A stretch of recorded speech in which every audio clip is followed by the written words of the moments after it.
Negative thoughts are the enemy that you should immediately get rid of. Negative thoughts should be turned into lifeless corpses. Put those negative thoughts in the golden coffin. You have to bury the coffin and hide it under the dirt. This is how you should get rid of your negative thoughts. Imagine burying those negative thoughts, like we bury the dead under the dirt.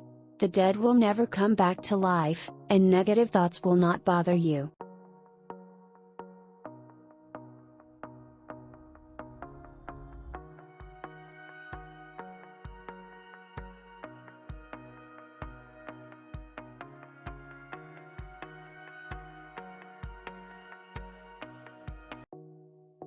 You can do it.